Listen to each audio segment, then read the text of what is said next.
Hello students, so today we will start a new chapter. The name of the chapter is In the Earliest Cities.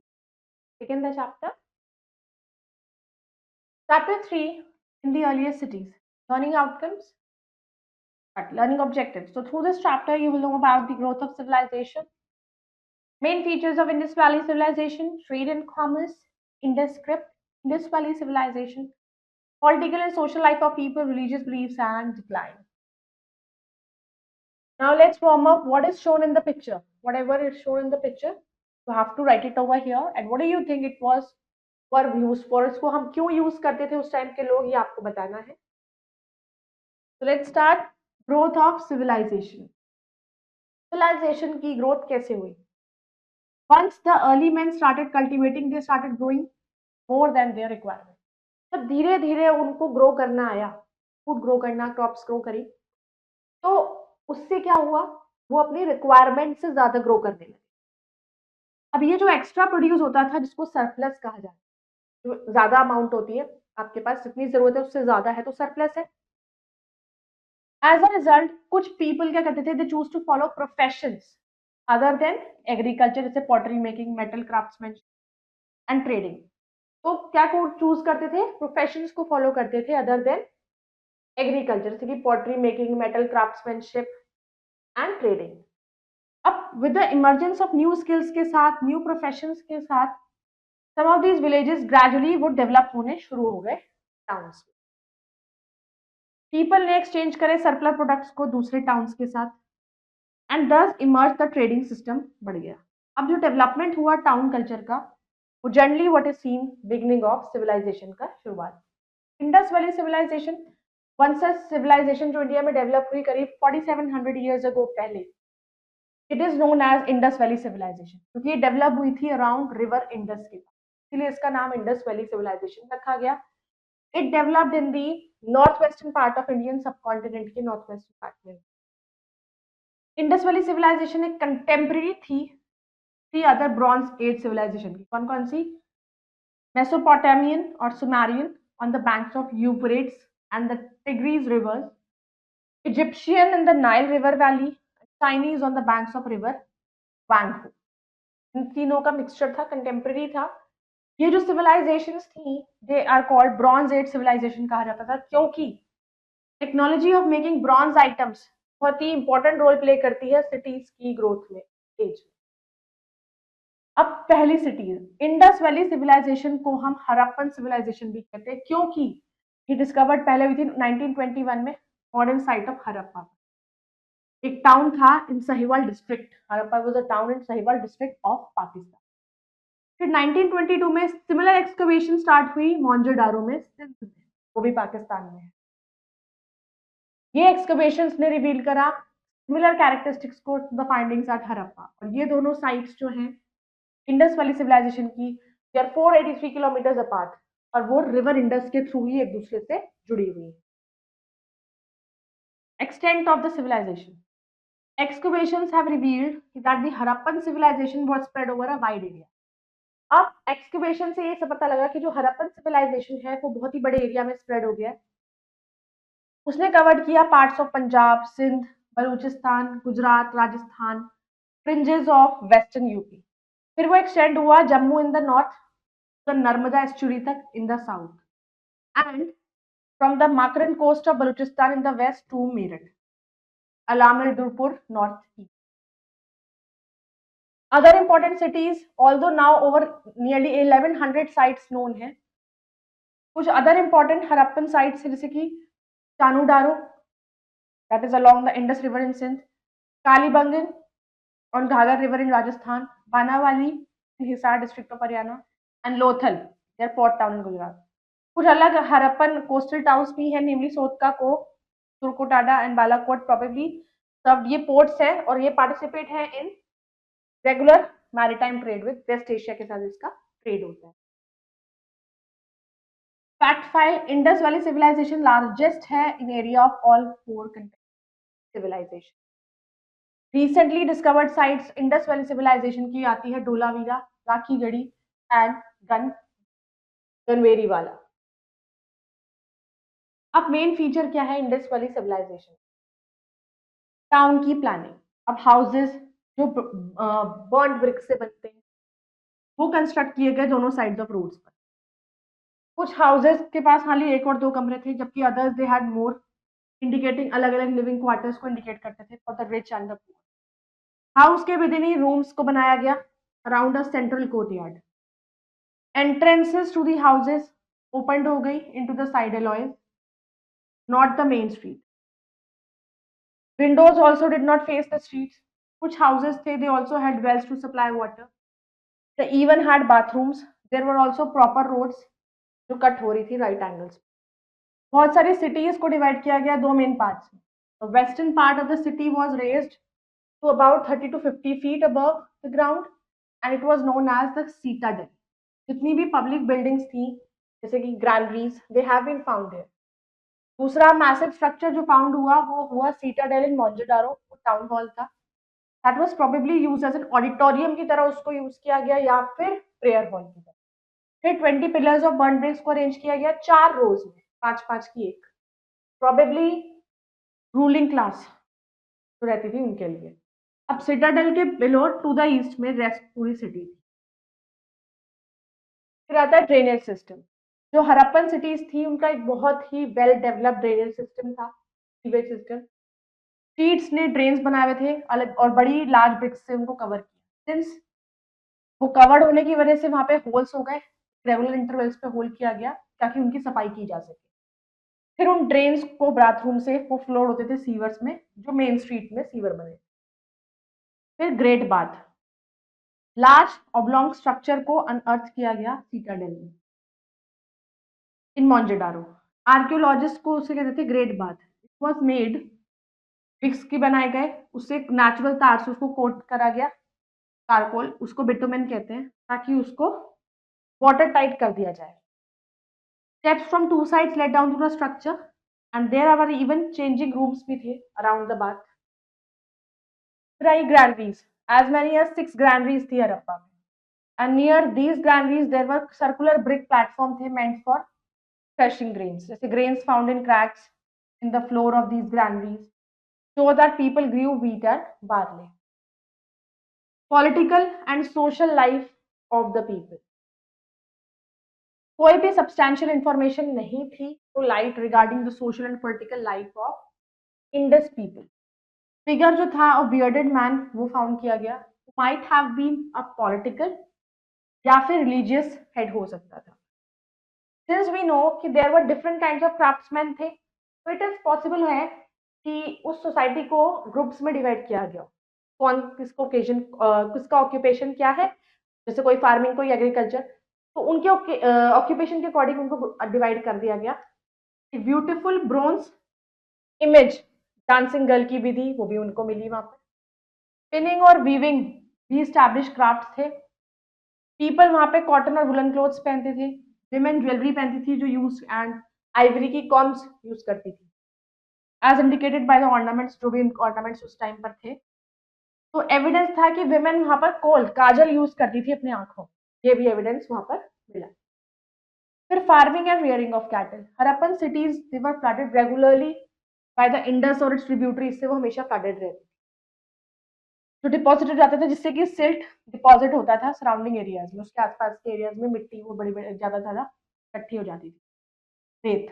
तो this इससे land fertile, मिट्टी आती थी तो वो land fertile होता था और इसी वजह से पॉसिबल होता था कि एग्रीकल्चर वहां पे उसके लोगों का चीफ ऑक्यूपेशन। जब मिट्टी वो फर्टाइल सॉइल आती थी, उस फर्टाइल सॉइल में क्रॉप ज्यादा अच्छे से ग्रो हो जाती थी। Wheat, barley, cotton, maize and millets ये मेन क्रॉप्स थी। Ploughs and sickles commonly used थी as farm implement. People also domesticated animals जैसे कि buffaloes, goats, dogs, sheep, pigs and donkeys. Horse, however, unknown to them. फिर toys. Archaeology ने have recovered करा बहुत तरीके के toys उस टाइम पे. Some of which are quite complex भी थे तब. वो include करते थे terracotta cattle with movable heads, monkeys just slide down a string, toy carts, whistles shaped like birds. फिर आता है pottery. So a large number of utensils वहां पे फाउंड गए हरापन साइट्स पर, जो इंडिकेट करते थे कि जो पॉटरी थी वो एक इम्पॉर्टेंट ऑक्यूपेशन था उस टाइम पर। एक व्हील यूज किया गया टू शेप टेराकोटा पॉट्स के लिए, वो बाद में उसे बेक किया गया, ग्लेज्ड एंड डेकोरेट किया गया ब्लैक डिजाइन से। ब्रोकन पीसेस पॉटरी के with motifs of animals and geometric designs, वो फाउंड किया गया बहुत साइट्स पर। वैरायटी और फाइन डिटेल्स इंडिकेट करता है कि क्राफ्ट्समैन जो है टाइम के, दे वर वेरी टाइम पर स्किल्ड थे। ट्रेड और कॉमर्स, बहुत सारे seals of different size, variety of designs वो कोई फाउंड हुई हड़प्पन साइट्स पर, कुछ हैव बीन डिस्कवर्ड हुई, कुछ एक्सकेवेटेड साइट्स पर, व्हाइल ओवर 2000 सील्स भी फाउंड हुई मेसोपोटामिया। सील्स को यूजुअली स्क्वायर और ऑब्लॉन्ग इन शेप थी, बनी हुई थी सॉफ्ट स्टोन की। वो डिपिक्ट कर रही थी एक एम्बलम, जो एक रिलीजियस कैरेक्टर का था या किसी भी एनिमल का था, जैसे हमारा नेशनल एम्बलम है लाइक अ बुल या गोट, टाइगर, एलिफेंट या फिर राइनोसरस। उसमें एक इंस्क्रिप्शन भी थी, लिखा हुआ था कुछ। तो ये पॉसिबल था कि सील्स जो थी वो मर्चेंट्स यूज करते थे as a form of identification के। कुछ सील्स जो थी उनको यूज करा जाता था एज एन एम्यूलेट्स। ये फैक्ट ये था कि सील्स को हम फाउंड करते हैं मेसोपोटामिया, वो इंडिकेट करता है कि products from Indus valley reach there. तो large number of seals shows कि पीपल जो है इन दीज टू सिविलाइजेशन के, they had active trade relation. तो हिस्टोरियंस मानते थे कि इंडस वैली पीपल वो सी फेयरिंग नहीं थे, ऑल्दो उनका कल्चर डेवलप्ड हुआ near the mouth of river Indus. तो ये पॉसिबल था कि वो ये लैंड रूट्स को ट्रेड के लिए यूज करते थे। फिर आता है रिलीजियस बिलीफ। अब ब्रॉन्ज फिगर सील्स पॉटरी हमें प्रोवाइड करते थे क्लोज रिलीजियस बिलीफ। उस टाइम के लोग किस रिलीजियस बिलीफ क्या क्या मानते थे चीज, वहां के लोग। एक हम्प्ड बुल था, एलिफेंट एंड राइनोसिरस एनग्रेव्ड किए गए थे, सील्स पर बनाए गए थे। वो इंडिकेट करते थे इन एनिमल्स को कि may have been considered sacred माना जाता है। हड़प्पा में सबसे स्ट्राइकिंग डाइटी ये थी हॉर्न्ड गॉड, उनका जो भगवान थे उनको हॉर्न्ड थे, किंग थे। तो सम सील्स पर वो शोन किया गया सीटेड ऑन स्टूल, बैठे हुए हैं स्टूल पर, और उन्होंने एक हॉर्न्ड हेड गियर सिर पर पहन रखा है, और दूसरी जगह पे वो सीटेड है ग्राउंड पर। तो कुछ स्कॉलर्स ने आइडेंटिफाई करा with the Hindu God Shiva से, उसको मिलाने की कोशिश करी, तो हम पशुपति भी कहते हैं, लॉर्ड ऑफ बीस्ट। अब टेराकोटा की इमेजेस थी, वो मदर गॉडेस, वो भी फाउंड की गई, बहुत ज्यादा, बहुत सारी मिली गई उनको। तो ये they have been kept in almost every home, हर घर में थी उस टाइम पे। वो भी एक साइन था प्रॉस्पेरिटी का माना जाता था। पीपल ट्री और सरपेंट, वो भी, पीपल ट्री को आज भी पूजा जाता है, तब भी पूजा जाता था। और इंटरेस्टिंगली कोई एविडेंस नहीं था ऑफ काउ बीइंग वर्शिप्ड और कंसिडर्ड सीक्रेट। और उस टाइम पर काउ की से आज पूजा की जाती है, तो उस चीज का कोई एविडेंस नहीं था कि काउ को वर्शिप किया जाता है या नहीं। Indus script, script used by the Indus valley people, बहुत ही अर्लीस्ट स्टोन स्क्रिप्ट। वो एक पिक्चर बेस्ड स्क्रिप्ट थी, हर एक पिक्चर और सिंबल रिप्रेजेंट करता था एक वर्ड को या साउंड को। मतलब उनके ना पिक्चर से वर्ड पता लगता था, पिक्चर के बेस पर वो पता लगाते थे कि क्या लिखा है या क्या बोल रहे हैं। These writings are mostly found on seals पर ये writings होती थी। However, until now, historians have not been able to decipher the script. तो information जो contain वो करते थे वो still अभी तक hidden है। This is a case study of Indus Valley sites, Lothal. Among the Indus Valley sites of India, Lothal जो था गुजरात में एक prominent one था, important trading center है। पीपल जो है लोथल ट्रेडेड, जेम्स में ट्रेड किया, बीड्स, ऑर्नामेंट्स। एक डॉकयार्ड फाउंड हुआ, लोथल टेस्टिफाइज किया उन्होंने टू द फैक्ट कि it played an important role in overseas trade as well. तो वर्ल्ड की सबसे पुराना ओल्डेस्ट डॉकयार्ड था। लोथल ने बहुत ही एडवांसेस की साइंस में। पीपल यहाँ पर शेल कंपास यूज करते थे and divided the horizon and sky to 8 to 12 whole parts. Perhaps वो pioneers in the study of stars and advanced navigation. 2000 साल पहले, ग्रीक से पहले की बात। लोथल केयरफुली प्लान थे। इसको डिवाइड किया गया blocks of 1 to 2 metre high, platforms of sun dried bricks, each serving 20-40 houses with thick mud and brick walls. Then a city को डिवाइड किया गया citadel and a lower town. जो rulers थे city के वो probably citadel में रहते थे with paved paths, underground and surface drains built of big brick. Lower town को फ्लैग किया गया बाय शॉप्स ऑफ रिच और ऑर्डिनरी मर्चेंट्स थे वहां पर। डिवीजन हम लोगों ने करा। जो रेजिडेंशियल एरिया था वो मार्केट प्लेस की साइड पर था, और thriving town Lothal probably flood से डिस्ट्रॉय हो गया। धोलावीरा, इट वाज, वो भी लार्जेस्ट सिटी थी हड़प्पन सिविलाइजेशन की। और ये जो ग्रैंड सिटी थी ये बिल्ट हुई थी करीब करीब 2500 2500 BC। बहुत सारे हड़प्पन सिटीज को डिवाइड किया गया दो पार्ट में। बट धोलावीरा वो जो सिटी थी उसके 3 पार्ट थे। ये पार्ट को नेम रखा गया citadel, middle town and lower town. फिर सीटाडेल को बिल्ड बनाया गया raised area surrounded by a wall. बहुत सारी बिल्डिंग्स जो ब्लॉक ऑफ स्टोन से बनी गई एंड प्लान ड्रेनेज सिस्टम वहां पर रखा गया। कुछ बिल्डिंग्स जो थी वो हमने यूज की रिलीजियस फंक्शंस के लिए, एडमिनिस्ट्रेशन के लिए। फिर north of citadel middle town था, वो भी वॉल अराउंडेड। थर्ड पार्ट जो था सिटी का वो था लोअर टाउन, जो नॉट सराउंड नहीं था वॉल से। ऑर्डिनरी पीपल जैसे कि क्राफ्ट्समैन, फार्मर्स, वो वहां पर रहते थे। धोलावीरा का एक यूनिक वाटर कंजर्वेशन सिस्टम था जो स्टोन से बना हुआ। इस सिस्टम के चैनल भी थे, रिजर्वॉयर्स भी थे जहाँ पानी चीजों को सेव रखा जाता था, टैंक्स भी थे, फ्रेश रेन वाटर को वहां पर सेव करते थे। और वाटर फिर जैसे पानी की कमी ना हो, दिक्कत ना हो, तो उसको सेव करा जाता था। और लार्ज वेल, कुएं बनाए गए, drain made of stone has also been found वहां पर। The decline, Indus valley civilization कम से कम रही 1.5 मिलेनिया। आर्कियोलॉजिस्ट मानते हैं कि ये डिक्लाइन बिगिन हुई 1500 BC। ऑल्दो हिस्टोरियन श्योर नहीं थे कि इसके डिक्लाइन के पीछे क्या कारण है, क्या पॉसिबिलिटी उन्होंने निकाली कुछ, लेकिन कुछ इंडस वैली साइट्स पर जैसे कि नल और दाबरकोट एक ऐश की लेयर मिली थी उन्हें। तो कुछ हिस्टोरियन ये मानते हैं कि मे बी वो लोग लार्ज सेटलमेंट्स जो वहां लोग रहते हैं उसका बर्निंग डाउन होने की वजह से एशेज मिली। दूसरा रीजन उन्होंने निकाला कि नेचुरल कैलेमिटी आ सकती, हो सकता है अर्थक्वेक आ गया हो या फिर कोई फ्लड आ गई हो। तीसरा कारण थ्योरी सजेस्ट करती है कि रिवर इंडस के बहाव का चेंज होना। उन्होंने सिटीज को छोड़ा बिना source of water, this force people to move, क्योंकि वहां पानी की कमी हो गई। जब उसका रुख बदल गया तो लोग पानी की कमी की वजह से वहां से लोगों ने जाना शुरू कर। मोहनजोदारो और हड़प्पा, फ्रैक्चर्ड स्कल्स भी वहां पर मिले लोगों के। तो ये ऊपर का एरिया का स्कल जो उनका होता है वो फ्रैक्चर्ड मिला वहां पर। तो इन्होंने डिस्कवर करा कि मे बी पॉसिबल मैसेकर है।